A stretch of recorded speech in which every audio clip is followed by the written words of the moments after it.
بسم الله الرحمن الرحيم.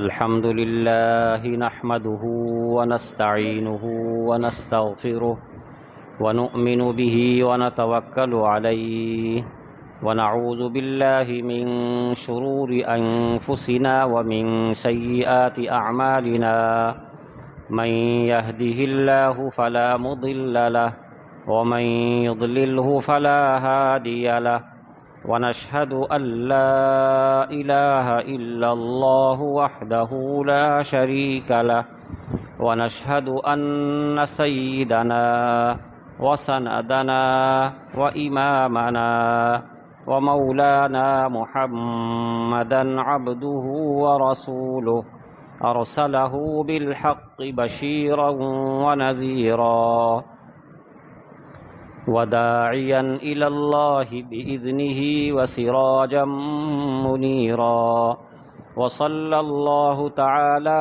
على خير خلقه سيدنا محمد وآله وسلم تسليما كثيرا كثيرا. أما بعد، أعوذ بالله من الشيطان الرجيم. بسم الله الرحمن الرحيم. لتجدن أشد الناس عداوة للذين آمنوا اليهود والذين أشركوا ولتجدن أقربهم مودة للذين آمنوا الذين قالوا إنا نصارى ذلك بأن منهم قسيسين ورهبانا وأنهم لا يستكبرون. وإذا سمعوا ما أنزل إلى الرسول ترى أعينهم تفيض من الدمع مما عرفوا من الحق يقولون ربنا آمنا فاكتبنا مع الشاهدين. وما لنا لا نؤمن بالله وما جاءنا من الحق ونطمع أن يدخلنا ربنا مع القوم الصالحين. فأثابهم الله بما قالوا جنات تجري من تحتها الأنهار خالدين فيها وذلك جزاء المحسنين. والذين كفروا وكذبوا بآياتنا أولئك أصحاب الجحيم. صدق اللہ العظیم.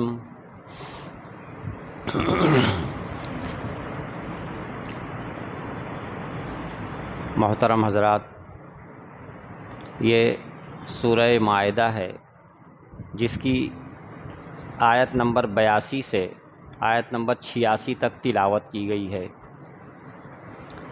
اس میں جو مضمون ہے اسے مختصر طور پر آپ کے سامنے رکھا جائے گا. اللہ تعالی مجھے صحیح طریقے سے بات کہنے کی توفیق عطا فرمائے اور آپ حضرات کو سن کر سمجھ کر اور ہم سب کو اس پہ عمل کی توفیق عطا فرمائے.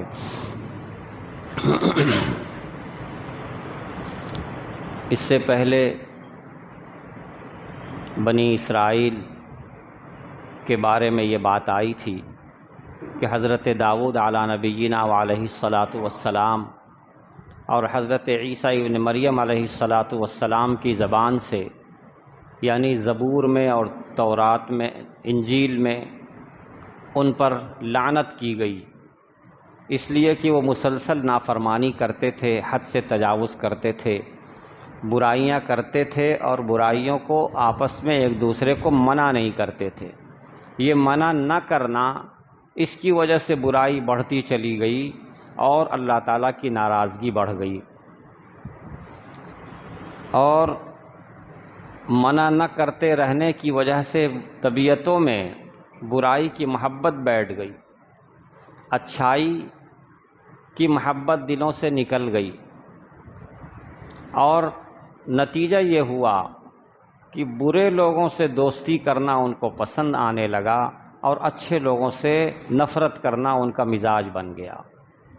اور اچھے لوگوں میں تو سب سے اچھے، سب سے اونچے حضرات انبیاء کرام علیہم الصلوات والتسلیمات ہوتے ہیں، جو ہمیشہ خیر خواہی کرتے ہیں، ہمیشہ ان کو کوئی ستاتا رہے، تکلیف دیتا رہے، کچھ بھی کرتا رہے، مگر وہ خیر خواہی کرتے رہتے ہیں۔ تو انہوں نے حضرات انبیاء کرام علیہم الصلوات والتسلیمات کو بھی نہیں چھوڑا، ان کو بھی برا جانا اور انہیں ستاتے رہے، تکلیف دیتے رہے، اذیتیں دیتے رہے۔ اتنے ہی پہ بس نہیں کیا، بلکہ جہاں جہاں موقع پایا وہاں انہیں قتل بھی کر دیا، نعوذ باللہ۔ یہ انبیاء کے قاتلین ہیں۔ حضرت زکریا علیہ السلام کو، حضرت یحییٰ علیہ السلام کو انہوں نے قتل کر دیا، اور اپنے حساب سے حضرت عیسیٰ علیہ السلام کو بھی انہوں نے سولی پہ چڑھا کے ختم کر دیا، اور جناب رسول اللہ صلی اللہ علیہ وسلم کے سلسلے میں بھی انہوں نے کوشش کی، یہودیوں نے کوشش کی، اور جہاں تک ہو سکا تکلیف پہنچانا، مشقت میں ڈالنا، جو ان کے بس میں تھا وہ کرتے رہے۔ آپ کو معلوم ہو چکا ہے کہ پہاڑ کے نیچے انہوں نے پروگرام بنایا کہ اوپر سے چٹان گرا دیں گے اور نعوذ باللہ آپ صلی اللہ علیہ وسلم کا خاتمہ ہو جائے گا۔ یہ انہوں نے پروگرام بنایا تھا، اس میں بھی کامیابی نہیں ملی۔ انہوں نے آپ کے کھانے میں زہر دینے کی کوشش کی، صرف کوشش نہیں کی بلکہ زہر دیا، زہر سے آپ کو تکلیف پہنچی۔ انہوں نے جادو اور سحر سے کام لیا، جادو کیا۔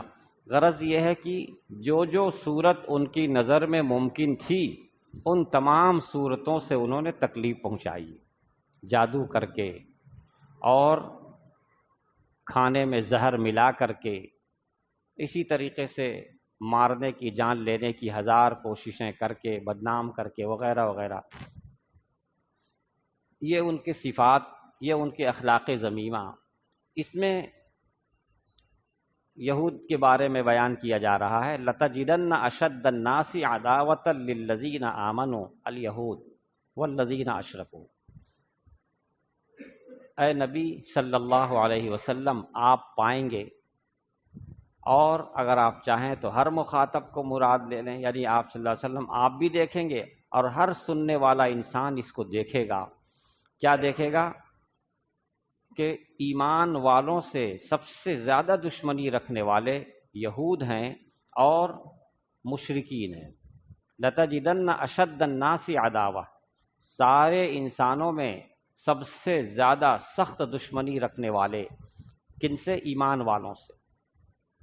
لِلَّذِينَ آمَنُوا، ایمان والوں سے سب سے زیادہ دشمنی رکھنے والے آپ پائیں گے، تو کن کو پائیں گے؟ الیہود والذین اشرکوا، یہود کو پائیں گے اور مشرکین کو پائیں گے، سارے انسانوں میں۔ یہ تاریخ بھی اس کی گواہی دیتی ہے۔ قرآن کریم کی یہ آیت تو آج سے 1450 برس پہلے نازل ہوئی ہے، اس زمانے میں بھی لوگوں نے دیکھ لیا تھا اور اس وقت سے لے کر کے اب تک لوگ یہی دیکھتے چلے آ رہے ہیں کہ قرآن کریم کی یہ بات کتنی سچی ہے کہ سارے انسانوں میں ایمان والوں سے سب سے زیادہ دشمنی رکھنے والے کون ہیں؟ تم پاؤ گے یہود کو پاؤ گے، والذین اشرکوا، اور مشرکین کو پاؤ گے۔ انہوں نے دشمنی میں کوئی کسر نہیں اٹھا رکھی، جو کر سکتے تھے، جس طرح کر سکتے تھے وہ انہوں نے کیا، اور اب تک کرتے چلے آ رہے ہیں، اب تک کرتے چلے آ رہے ہیں۔ جو لوگ تاریخ جانتے ہیں یا جاننا چاہتے ہیں وہ دیکھ لیں، ان کی پوری تاریخ اس بات سے بھری ہوئی ہے کہ انہوں نے مسلسل فتنہ پھیلایا ہے، مسلسل فساد پھیلایا ہے، اور خاص طور سے ایمان والوں کو ہمیشہ انہوں نے نشانے پہ رکھا ہے۔ بلکہ ایک روایت میں یہاں تک بات آتی ہے کہ سرکار دو عالم صلی اللہ علیہ وسلم نے ارشاد فرمایا کہ یہود کے دل میں ایمان والوں سے اس قدر زیادہ دشمنی ہے، اس قدر زیادہ دشمنی ہے کہ اگر وہ کبھی بھی کہیں بھی کسی ایمان والے کو اکیلا پالے تو اس کے دل میں یہی بات آتی کہ میں اسے قتل کر دوں۔ جہاں کہیں بھی اکیلا اگر پائے تو اس کے دل میں یہ بات آتی، وہ قتل کر سکے نہ کر سکے وہ الگ بات ہے، لیکن اس کے دل میں یہ بات آتی کہ میں اسے قتل کر دوں۔ ایمان والوں کے سلسلے میں اس قدر دشمنی اس کے دل میں پائی جاتی ہے، اور اس کے ساتھ ساتھ مشرکین کے دل میں بھی۔ مشرکین سے مراد خاص طور سے مکہ کے مشرکین ہیں، جس وقت یہ آیات نازل ہو رہی تھی اس وقت۔ آگے اسی آیت کا دوسرا حصہ ہے وَلَتَجِدَنَّ أَقْرَبَهُمْ مَوَدَّةً لِلَّذِينَ آمَنُوا الَّذِينَ قَالُوا إِنَّا نَصَارَىٰ، اور وہ لوگ جنہوں نے اپنے بارے میں کہا کہ ہم نصرانی ہیں، یعنی حضرت عیسیٰ علیہ نبینا علیہ الصلاۃ والسلام پر جو کتاب نازل ہوئی تھی انجیل، اس کو سچے دل سے ماننے والے، جو سچے دل سے ماننے والے تھے، یعنی ان کے اندر سچائی تھی، ان کا دل حضرت عیسیٰ علیہ الصلاۃ والسلام کی تعلیمات سے روشن ہو چکے تھے۔ ایسے لوگ جو اللہ کو اللہ ایک ہی مانتے تھے، ایسا نہیں ہے کہ حضرت مسیح علیہ الصلاۃ والسلام کو بھی اللہ مانتے تھے یا تین میں کا تین، وہ تو کافر ہیں، وہ تو آ چکا اس سے پہلے کہ انہوں نے کفر کیا۔ جو سچے حضرت عیسیٰ علیہ الصلاۃ والسلام پر سچے دل سے ایمان لانے والے تھے، پکے اور سچے تھے، جن کو واقعتاً نصارہ کہا جاتا ہے، اور انہوں نے اپنے بارے میں خود بھی کہا انا نصارہ، کہ ہم نصارہ ہیں، نصرانی ہیں، ہم سچی تعلیم پر عمل کرنے والے ہیں، سچے ہیں۔ ایسے لوگوں کے بارے میں اس میں کہا جا رہا ہے کہ ان لوگوں کو آپ دیکھیں گے تو یہ پائیں گے کہ ان کے دل میں اتنی دشمنی نہیں پائیں گے جتنی دشمنی یہود کے دلوں میں پائیں گے۔ جو لوگ سچے دل سے، عیسائیوں میں جو سچے دل سے ایمان لانے والے ہیں اور صحیح تعلیمات پر عمل کرنے والے ہیں، ان کے دل چونکہ روشن ہو چکے ہوتے ہیں، ان کا باطن پاک ہو چکا ہوتا ہے، اس لیے ان میں وہ دشمنی نہیں ہوتی ہے۔ حالانکہ فی نفسہ چاہے وہ نصرانی ہو، اس کے دل میں بھی پوری طرح محبت ایمان والوں سے نہیں ہے، لیکن یہود کے بنسبت اس میں کمی پائی جاتی ہے۔ ان آیات میں خاص طور سے ان لوگوں کا ذکر کیا جا رہا ہے جو پہلے سے آپ صلی اللہ علیہ وسلم کے مبعوث ہونے سے پہلے سے حضرت عیسیٰ علیہ الصلاۃ والسلام پر صحیح ایمان لانے والے تھے اور ان کی تعلیمات پر صحیح طریقے سے عمل کرنے والے تھے، اللہ تعالیٰ کو ایک ہی ماننے والے تھے، تین میں کا ایک نہیں ماننے والے تھے۔ مشرکین کا یہاں ذکر آیا، اس سلسلے میں ہم آپ کو کچھ بتاتے چلیں، آپ توجہ سے سنیں، آپ کے ذہن میں بات محفوظ رہ جائے۔ مشرکین مکہ یہ ایمان والوں کو بہت تکلیف دیتے تھے۔ آپ نے بہت سے واقعات سن رکھے ہوں گے۔ شروع میں حضرت عمار ابن یاسر صحابہ میں سے ہیں، حضرت ابوذر غفاری رضی اللہ تعالیٰ عنہ، شروع کے دور کے جو لوگ تھے انہوں کس طرح انہوں نے تکلیف پہنچائی ہے، کیسی کیسی اذیتیں دی ہیں۔ وہ مسلسل تکلیف دیتے رہے، مسلسل تکلیف میں ڈالتے رہے، بہت زیادہ تکلیف پہنچاتے رہے، نقصان پہنچاتے رہے، پریشان کرتے رہے۔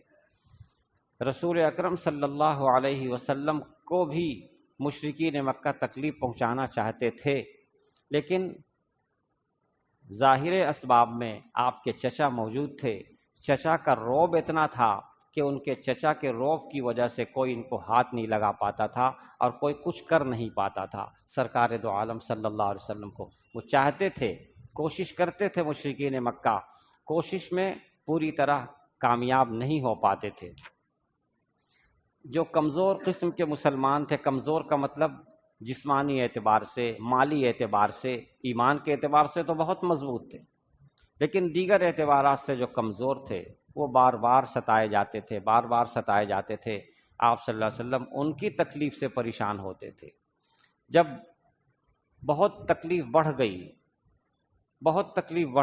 ان کا ستانا بہت بڑھ گیا، تو آپ صلی اللہ علیہ وسلم نے انہیں مشورہ دیا کہ ایسا کرو کہ حبشہ چلے جاؤ، وہاں کا بادشاہ نصرانی ہے، حضرت عیسیٰ علیہ الصلاۃ والسلام کے دین پر ہے، وہ خود بھی ظلم نہیں کرتا ہے اور کسی کے ظلم کو پسند بھی نہیں کرتا ہے، اس لیے تم لوگ وہاں چلے جاؤ۔ چنانچہ شروع ہی میں سب سے پہلے ایک قافلہ روانہ ہو گیا، جس میں 11 مرد تھے، 4 عورتیں تھیں، یہ قافلہ روانہ ہو گیا۔ اس میں حضرت عثمان غنی رضی اللہ تعالی عنہ جو مشہور صحابی ہیں، آپ حضرات جانتے ہیں، یہ تیسرے خلیفہ ہیں اس حبشہ کی پہلی ہجرت میں، یہ بھی سب سے پہلے ہجرت کرنے والوں میں ہیں، اور انہوں نے تنہا ہجرت نہیں کی بلکہ اپنی اہلیہ کو بھی لے کر انہوں نے ہجرت کی۔ اور آپ جانتے ہیں ان کی اہلیہ حضرت رقیہ جو جناب رسول اللہ صلی اللہ علیہ وسلم کی صاحبزادی ہیں، ان کو لے کر کے انہوں نے ہجرت کی ہے۔ یہ سب سے پہلی ہجرت حبشہ کی ہجرت، جس میں 11 لوگ تھے، 11 مرد 4 عورتیں، انہوں نے سب سے پہلی ہجرت کی۔ جب یہ وہاں پہنچ گئے تو وہاں ان کو نظر آیا کہ یہاں کوئی تکلیف دینے والا، پریشان کرنے والا نہیں ہے۔ پھر اس کے بعد دوسرے تیسرے اس طرح لوگ بڑھتے گئے، جاتے گئے، ایک اچھی خاصی تعداد وہاں پہنچ گئی۔ بعض روایات میں بتایا جاتا ہے کہ 82 مرد پہنچ چکے۔ ظاہر ہے کہ تھوڑی موڑی تعداد نہیں تھی اس زمانے کے حساب سے، اتنی بڑی تعداد وہاں پہنچ گئی۔ مشرکین کو پتہ چل گیا کہ یہ لوگ وہاں جا کر کے پناہ لے رہے ہیں، آرام سے رہ رہے ہیں۔ انہوں نے آپس میں میٹنگ کی تھی کہ جو بھی ایمان لائے گا اسے ہم لوگ اتنا ستائیں گے کہ وہ ایمان سے واپس آ جائے، اس قدر ستائیں گے، اتنی تکلیف دیں گے، اتنی اذیت دیں گے کہ وہ ایمان پر باقی نہ رہے، یا تو مر جائے یا پھر ایمان سے واپس آ کے ہمارے اپنے دین میں آ جائے۔ اتنا یہ انہوں نے گفتگو کی تھی۔ جب انہیں پتہ چلا کہ اتنی بڑی تعداد وہاں چلی گئی ہے، وہاں آرام سے ہیں، تو انہوں نے کہا کہ وہاں بھی آرام سے رہنے نہیں دینا، چین نہیں لینے دینا۔ چنانچہ انہوں نے میٹنگ کی آپس میں، طے کر کے ایک شخص کو، عمرو بن عاص اس کا نام تھا، اس کو تیار کیا کہ آپ کو بھیجا جا رہا ہے، آپ وہاں جائیے۔ اور نجاشی کا بادشاہ، حبشہ کا بادشاہ نجاشی جو تھا، اس کے پاس بھیجا، بہت سارے ہدیے اور تحائف لے کر کے بھیجا کہ جائیے اور جا کر کے ان کے بارے میں بتائیے کہ یہ لوگ ہمارے یہاں سے بھاگے ہوئے ہیں، یہ مجرم ہیں، لہذا ان کو ہمارے حوالے کر دیا جائے۔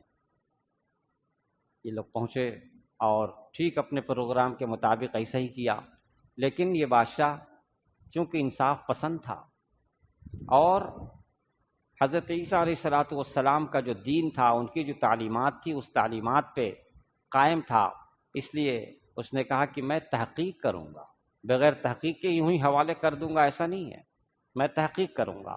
چنانچہ اس نے بلوایا ان لوگوں کو اور تحقیق کی، پوری تحقیق کی، بہت گہرائی کے ساتھ تحقیق کی۔ پوری تحقیقات میں پتہ چلا کہ یہ لوگ مجرم نہیں ہیں بلکہ یہ سچے اور پکے ایمان والے ہیں۔ اور قرآن کریم کی آیت جب حضرت جعفر طیار رضی اللہ تعالی عنہ جب انہوں نے قرآن کریم کی آیات سنائی ہیں، سورہ مریم کی آیات، تو سن کر کے بادشاہ سن رہا ہے اور اس کی آنکھ سے آنسو جاری ہے، کیونکہ وہ حق پرست تھا۔ حق، قرآن کریم یہ حق ہے، حق جب وہ سن رہا ہے، خود وہ اور جو وہاں پہ موجود لوگ تھے جو سچے پکے ایمان والے تھے، یعنی حضرت عیسیٰ علیہ السلام کی تعلیمات پہ قائم تھے، ان کے بھی آنکھوں سے آنسو جاری ہو گئے ان کی آیات سن کر کے، اور وہ بہت متاثر ہوئے، اور انہوں نے یہ کہا کہ حضرت عیسیٰ علیہ السلام پہ جیسا کلام نازل ہوا تھا، جیسا ویسا ہی یہ بھی ہے، بالکل معلوم ہو رہا کہ ایک ہی سرچشمہ سے یہ بھی آیا ہے، وہ بھی آیا ہے، بلا شک ایک ہی سرچشمے سے آیا، وہ بھی اللہ کا کلام تھا اور یہ بھی اللہ کا کلام ہے۔ تو جو پہلے سے جانتے تھے، پڑھتے تھے انجیل کو، انہوں نے سمجھ لیا کہ یہ بالکل تو یہ تو اسی جیسا ہے۔ چنانچہ وہ سب کے سب کہنا چاہیے کہ دل میں انہوں نے مان لیا اس کو کہ واقعی رسول اکرم صلی اللہ علیہ وسلم سچے نبی ہیں، اور ان پر جو کلام اتر رہا ہے وہ حقیقت میں اللہ کا ہی کلام ہے۔ یہ ان کے یہ بات ہو گئی۔ بہرحال انہوں نے اس کے حوالے نہیں کیا اور یہ ناکام نامراد واپس آ گئے۔ مشرکین کو بڑی تکلیف ہوئی کہ ہم لوگوں نے ایک کوشش کی تھی، اس کوشش میں ہمیں ناکامی ہوئی اور یہ لوگ وہاں آرام سے رہے۔ بہرحال زمانہ گزرتا رہا۔ مختصر یہ ہے کہ ایک وقت آیا کہ خود آپ صلی اللہ علیہ وسلم نے مکہ مکرمہ سے مدینہ منورہ ہجرت فرما لی، اور وہاں جب امن و سکون ہو گیا تو آپ نے ایک صحابی کو ایک خط لکھ کر کے شاہ حبشہ نجاشی کے ہاں بھیجا، جس کا مختصر سا مضمون یہ ہے کہ ہمارے جو لوگ آپ کے یہاں ہیں ان لوگوں کو آپ ہمارے پاس واپس بھیج دیجیے، کیونکہ اب تو مکہ مکرمہ میں نہیں ہیں، اب تو آپ صلی اللہ علیہ وسلم مدینہ منورہ آ گئے، یہاں اطمینان ہے۔ تو آپ نے ان کو کہا کہ وہاں بھیجوا دیں، اور ساتھ ساتھ ایک پیغام اور آپ نے دیا۔ یہ جو جنگ ہوتی تھی، اس جنگ میں ایک طرف اگر آپ رسول اکرم صلی اللہ علیہ وسلم اور آپ کے صحابہ ہیں، تو دوسری طرف جنگ کرنے والے لوگوں جو تھے کفار، ان کے سردار حضرت ابو سفیان تھے، جو بعد میں ایمان لے آئے، صحابہ میں شامل ہو گئے، لیکن اس ایمان سے پہلے حضرت ابو سفیان، جن کو حضرت ابو سفیان کہا جاتا ہے کیونکہ وہ صحابی ہیں، اور صحابی کا مقام کتنا بلند ہے آپ جانتے ہیں، ایمان لانے سے پہلے وہ دشمنوں کے سردار وہی تھے، انہی کے زیر نگرانی جنگ ہوا کرتی تھی، وہی یہ کام کرتے تھے۔ ان کی بیٹی تھیں، وہ ایمان لے آئی تھی، وہ بھی ہجرت کی، انہوں نے بھی ہجرت کی تھی حبشہ کی۔ اللہ تعالیٰ کی مرضی کہ ان کے جو شوہر تھے، یعنی حضرت ابو سفیان کی بیٹی کے شوہر، یعنی حضرت ابو سفیان کے داماد کہہ لیں، ان کا حبشہ میں انتقال ہو گیا۔ جب ان کا انتقال ہو گیا تو اب یہ بیوہ ہو گئی۔ رسول اکرم صلی اللہ علیہ وسلم نے خط میں یہ بات بھی لکھی کہ حضرت ابو سفیان جو اس وقت ایمان نہیں لائے تھے، ان کی بیٹی وہ ایمان والی تھی اور ان کے شوہر کا انتقال ہو گیا تھا، ان کے بارے میں آپ نے خط لکھا بادشاہ کو کہ اگر وہ راضی ہو جائیں تو ان کا نکاح مجھ سے آپ کر دیں، ان کی رضامندی کے ساتھ، بس جس سے نکاح ہونا اس کی رضامندی تو چاہیے ہی، تو ان کی رضامندی، اگر وہ رضامند ہو جائیں تو نکاح کر دیں۔ شاہ حبشہ نجاشی نے بہت ہی ادب اور احترام کے ساتھ اپنی ایک باندی جس کا نام ابرہہ تھا، اس کو یہ پیغام دے کر کے بھیجا، اور رقم بھی اچھی خاصی 4000 دینار بھی دے کر کے بھیجا کہ جاؤ یہ ان کو دے دینا، ہماری طرف سے یہ ہدیہ ہے، اور یہ پیغام رسول اکرم صلی اللہ علیہ وسلم کا پیغام ہے، یہ پیغام ان کو دے دینا۔ ان کی باندی یہ پیغام نکاح، جس کو ہمارے یہاں رشتہ لے جانا کہتے ہیں، کہہ لیجئے، یہ پیغام نکاح لے کر کے گئیں، اور جا کر کے وہ ہدیہ جو کچھ تھا وہ پیش کیا اور یہ پیغام دیا۔ یہ پیغام کا دینا تھا کہ وہ سنتے ہی اتنی خوشی ان کو ہوئی، اتنی خوشی ہوئی کہ مارے خوشی کے انہوں نے جو ہاتھ میں قیمتی کنگن پہن رکھا تھا اتار کے اس کو دے دیا، یہ تم لے لو، تم پیغام نکاح اتنا بڑا رشتہ لے کر کے آئی، رسول اکرم صلی اللہ علیہ وسلم کا رشتہ، واقعی اس سے بڑی تو کوئی بات ہی نہیں کسی عورت کے لیے۔ اور حضرت ابو سفیان وہ اس وقت ایمان والے نہیں ہیں، دشمنوں کے سردار ہیں، انہی کی نگرانی میں سب کام ہو رہا، اور ان کی بیٹی سے رسول اکرم صلی اللہ علیہ وسلم کے نکاح کا پیغام جا رہا ہے، اور یہ اس کو بخوشی قبول کرتی ہیں، اس پہ فخر کرتی ہیں، یہ ان کے لیے بہت بڑی بات ہوتی ہے۔ خوشی میں وہ انہوں نے واپس کر، وہ اپنا کنگن اتار کے دے دیا۔ اب یہ واپس آئیں، بادشاہ کو ساری بات بتا دی، بادشاہ نے کہا ٹھیک ہے اب ہم تیاری کرتے ہیں، چنانچہ پوری تیاری ہوئی، اور ان کی بیٹی حضرت ام حبیبہ ہیں، انہوں نے اپنا ایک وکیل بھی بنا دیا کہ آپ میری طرف سے وکالت کریں، آپ وکیل بن جائیں اور نکاح کر دیں آپ، فوراً انہوں نے وکیل بھی بنا دیا۔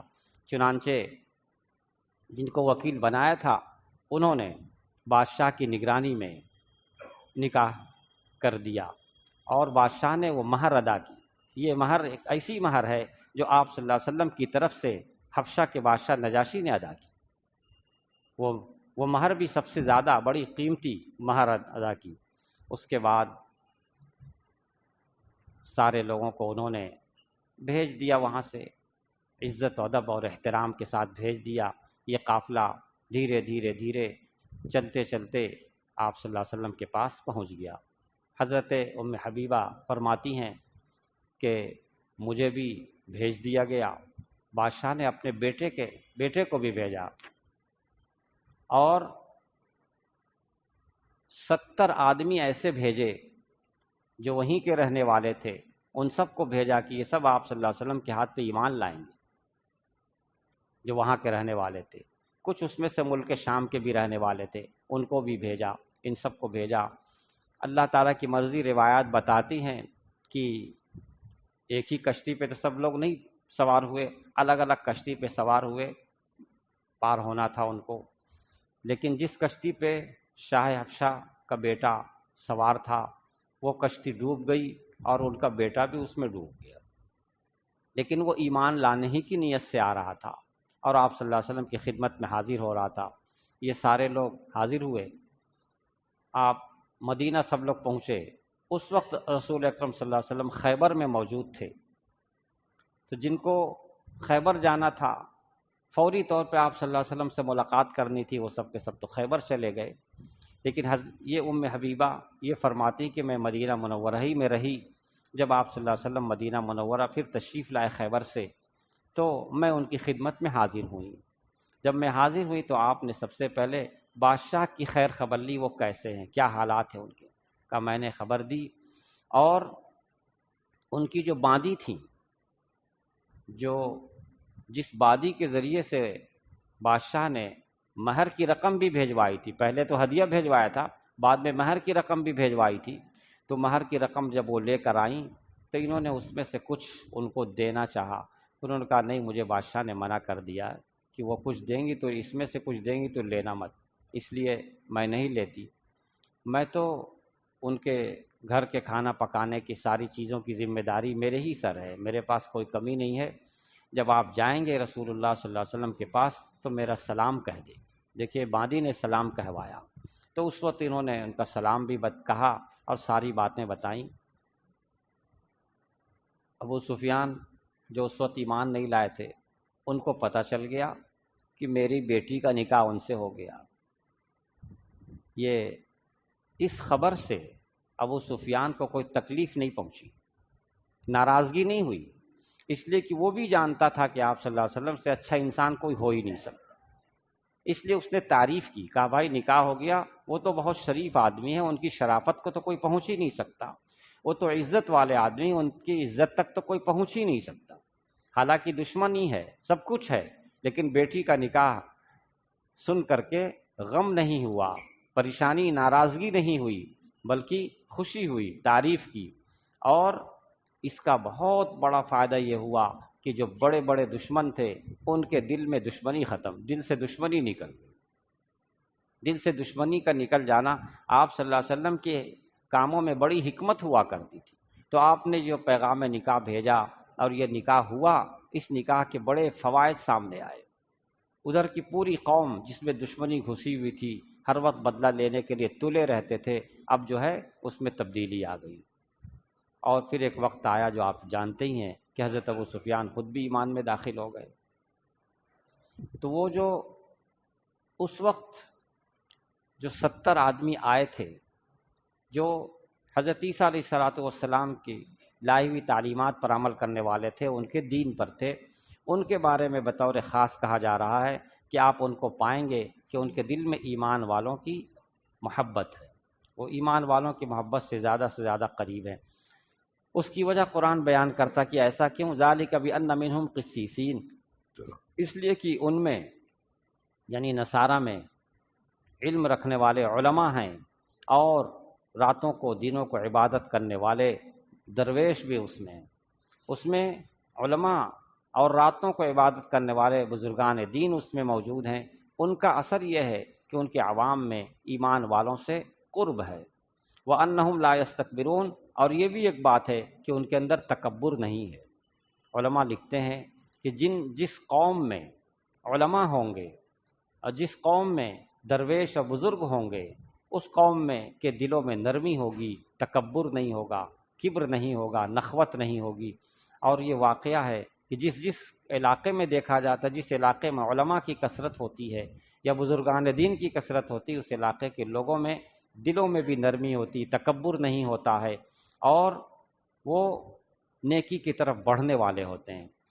اس سے یہ معلوم ہوا کہ اپنے اپنے علاقے میں جہاں ہر چیز کی ہم ضرورت محسوس کر کے اس چیز کو تیار کرتے ہیں، وہاں اس کی بھی ضرورت محسوس کر کے اپنے اپنے علاقے میں علماء کو بھی تیار کرنا چاہیے۔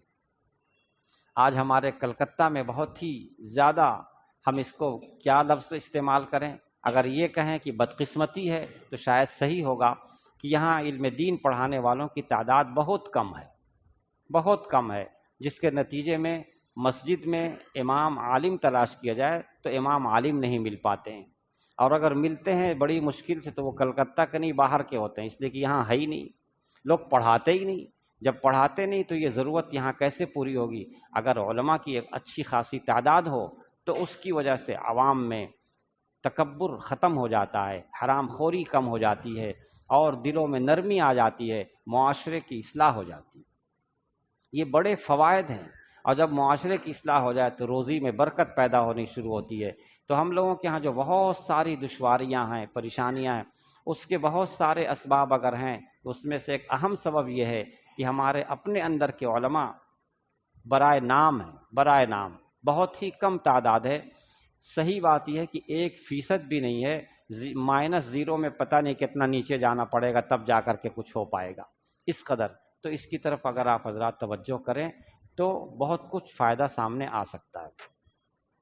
تو ان کے بارے میں قرآن کریم کی آیات نازل ہوئی، فرما رہے وَإِذَا سَمِعُوا مَا أُنزِلَ إِلَى الرَّسُولِ، اور جب وہ سنتے ہیں اس چیز کو جو رسول کی طرف نازل کیا گیا، یہی قرآن کریم جو انہوں نے قرآن پڑھ کر کے سنایا تو یہ رونے لگے، تو اس کو قرآن کہہ رہا ہے تَرَىٰ أَعْيُنَهُمْ تَفِيضُ مِنَ الدَّمْعِ مِمَّا عَرَفُوا، تم دیکھو گے کہ ان کی آنکھوں کو کہ وہ آنسوں سے بہہ رہی ہیں، اس قدر زیادہ آنسو ان کی آنکھوں سے نکلنے لگا کہ یہ کہا جا رہا کہ بالکل وہ پانی کی طرح بہہ رہی ہے۔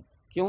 مما عرفوا من الحق، اس لیے کہ انہوں نے حق کو پہچان لیا تھا، اور حق کی پہچان کی علامت یہ ہے کہ وہ دلوں میں اثر کرتا ہے، اور اس دلوں میں اثر کرنے کی وجہ سے آنکھوں سے آنسو جاری ہو جاتے ہیں، اور وہ چلانا، شور کرنا، ہنگامہ کرنا یہ نہیں ہوتا۔ حق جب حق اثر کرتا ہے دل پر تو آنکھ سے آنسو جاری ہو جاتے ہیں، آنکھ سے آنسو جاری ہو جاتے ہیں۔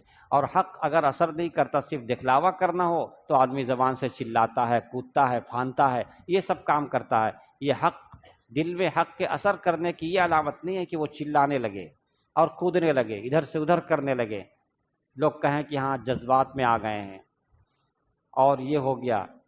حق جب اثر کرتا ہے تو آنکھوں سے آنسو جاری ہو جاتے ہیں۔ یقولون، کہنے لگے، ربنا آمنا، اے ہمارے رب ہم ایمان لے آئے ہیں، فاکتبنا مع الشاہدین، تو ہم کو بھی ماننے والوں میں لکھ دیجیے، ہمارا نام ماننے والوں میں لکھ دیجیے، ایمان لانے والوں میں ہمارا نام لکھ دیجیے۔ بہت ہی پکے اور سچے دل سے یہ رسول اکرم صلی اللہ علیہ وسلم پر ایمان لے آئے تھے۔ شاہ افشہ نجاشی اور ان کے ساتھ جو حضرات تھے یہ ایمان لے آئے، اللہ نے ان کے ایمان کی گواہی دی، اور انہوں نے حق کو اس طرح قبول کیا کہ کہنے لگے ربنا آمنا، اے ہمارے رب ہم ایمان لے آئے ہیں، ہم فرما بردار ہو گئے ہیں، اس لیے اب ہم کو فرما برداروں میں لکھ دیجئے، ماننے والوں میں لکھ دیجئے۔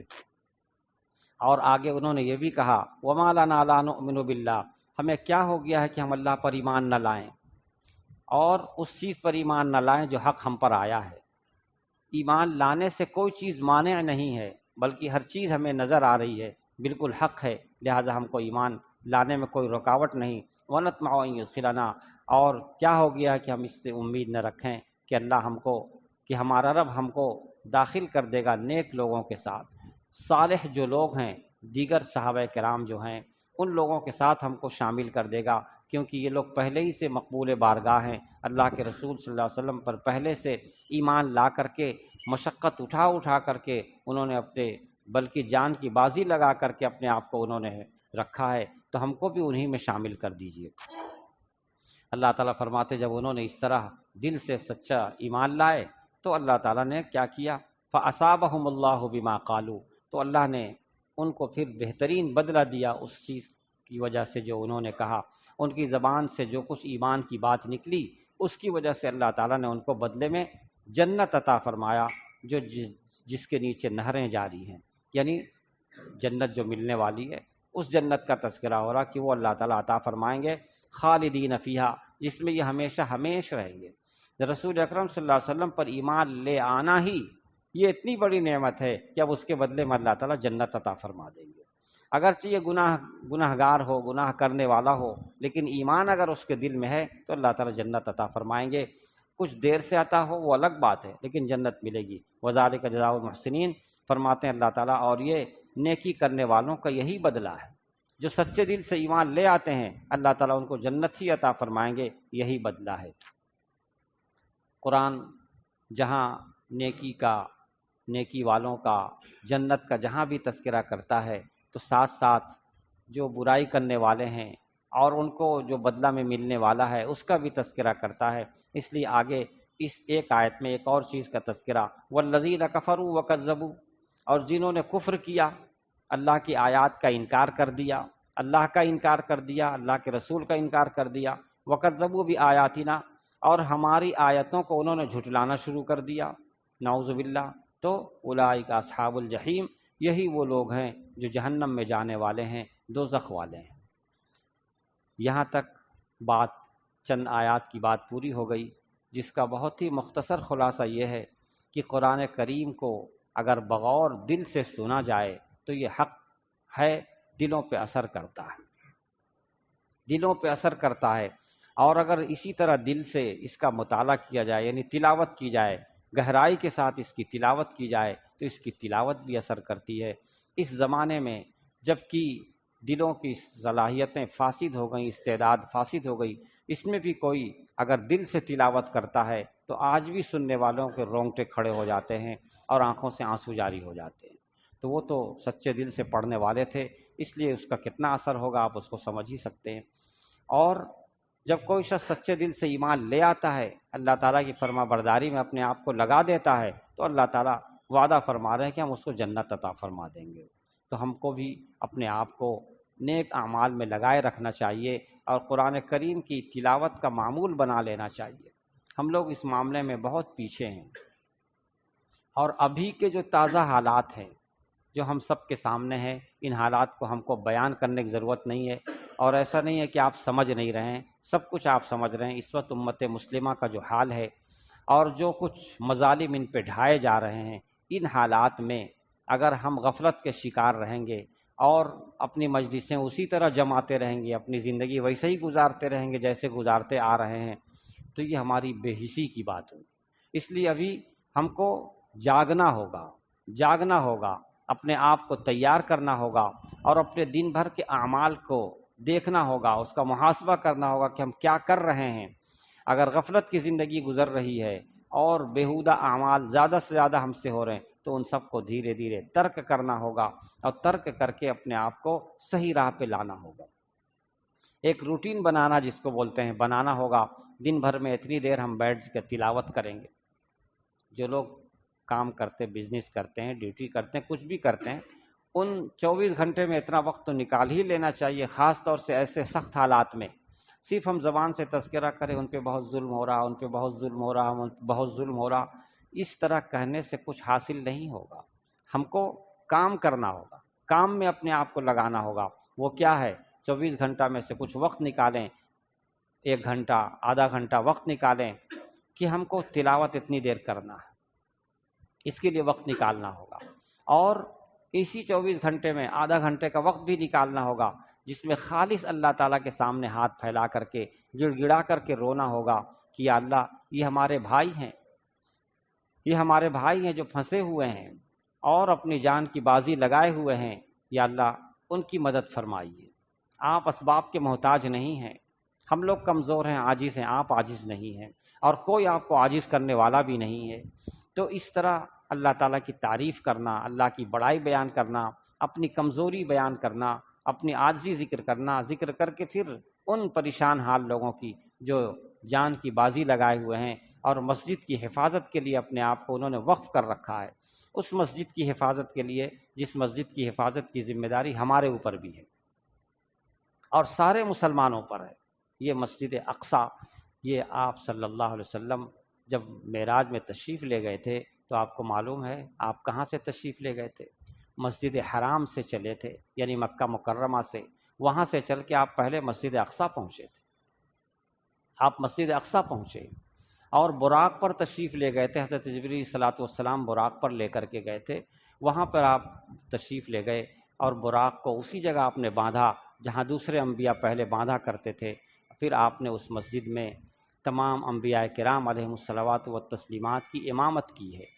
تو اس مسجد میں آپ پہنچے ہیں، وہاں سے پھر آپ وہاں پہنچے ہیں اوپر، اور پھر وہاں پر اللہ تعالیٰ نے ان کو نماز کی فرضیت عطا فرمائی، نماز وہاں فرض ہوئی۔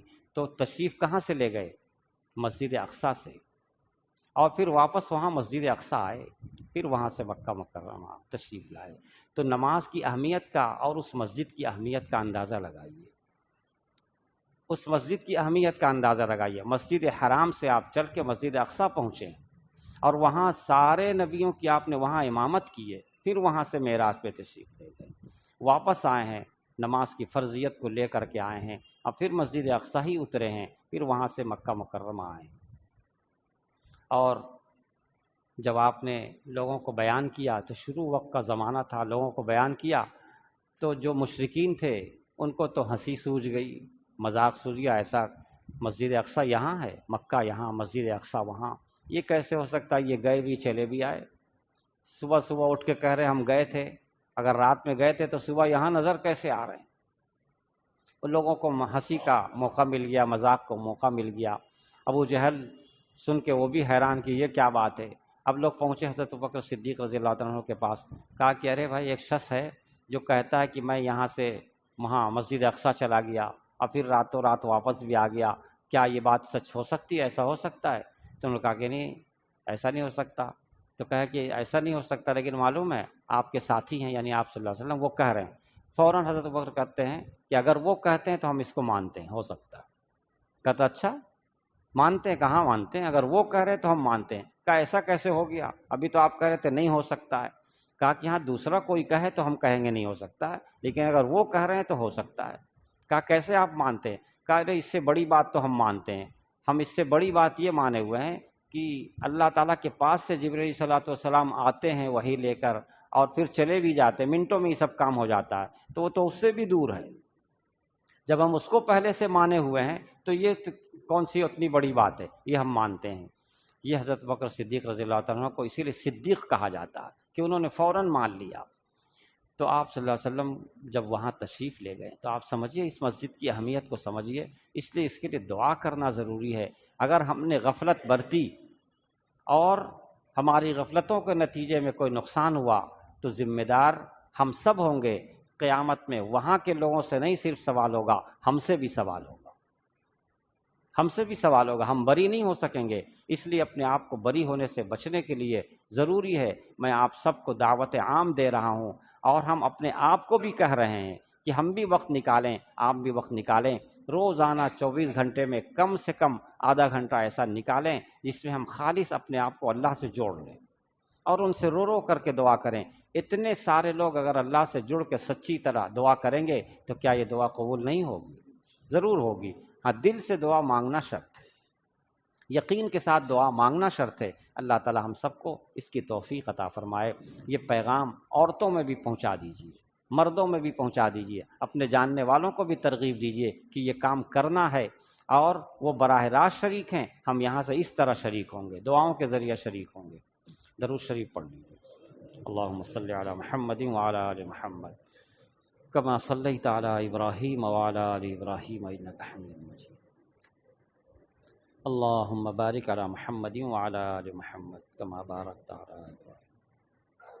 ربنا ظلمنا انفسنا وان لم تغفر لنا وترحمنا لنکونن من الخاسرین۔ اللہم اعنا علی ذکرک وشکرک وحسن عبادتک۔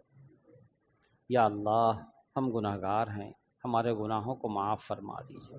ہم کمزور و بے بس ہیں، عاجز ہیں، ہماری کمزوری کو دیکھتے ہوئے، ہماری عاجزی کو دیکھتے ہوئے ہم پہ رحم فرما دیجیے۔ یا اللہ، ہم پہ رحم فرما دیجیے۔ یا اللہ، جو لوگ جان مال کی بازی لگائے ہوئے ہیں، دھڑ کی بازی لگائے ہوئے ہیں، لگا کر کے مسجد اقصیٰ کی حفاظت میں لگے ہوئے ہیں، یا اللہ خصوصی مدد فرما دیجیے۔ یا اللہ خصوصی رحمت نازل فرما دیجیے۔ یا اللہ خصوصی رحمت نازل فرما دیجیے۔ یا اللہ، اتنی دور سے ہم جو کر سکتے ہیں وہ ہمیں کرنے کی توفیق عطا فرما دیجیے۔ یا اللہ، جو ہم کر سکتے ہیں وہ ہمیں کرنے کی توفیق عطا فرما دیجیے۔ یا اللہ، ہم اپنے آپ کو گناہوں سے بچا سکتے ہیں یا اللہ گناہوں سے بچنے کی توفیق عطا فرما دیجیے، یا اللہ ہماری مدد فرما دیجیے، یا اللہ ہماری مدد فرما دیجیے، یا اللہ ہم گناہ کرتے کرتے گناہوں کے خوگر ہو گئے ہیں، گناہوں کا چھوڑنا ہمارے لیے آسان نہیں رہ گیا ہے، بس آپ کی مدد کی ضرورت ہے، یا اللہ مدد فرما دیجیے، یا اللہ مدد فرما دیجیے، یا اللہ مدد فرما دیجیے، ہمیں تلاوت کی توفیق عطا فرما دیجیے، یا اللہ تلاوت میں جی نہیں لگتا، گناہوں کی نحوست سے تلاوت میں جی نہیں لگتا، یا اللہ تلاوت میں جی لگا دیجیے، تلاوت کرنے میں جی لگا دیجیے، یا اللہ توفیق عطا فرما دیجیے، یا اللہ توفیق عطا فرما دیجیے، یا ارحم الراحمین دعاؤں کے کرنے کی توفیق عطا فرما دیجیے، یا اللہ ہم دعاؤں سے بھی بہت دور ہو گئے ہیں، ہمیں دعاؤں میں لگا دیجیے، یا ارحم الراحمین دعاؤں میں لگا دیجیے، آپ تو بہت دعائیں قبول کرنے والے ہیں، یا اللہ ہمیں دعائیں مانگنے کا طریقہ بھی سکھا دیجیے، یا اللہ دعائیں مانگنے کا طریقہ بھی سکھا دیجیے،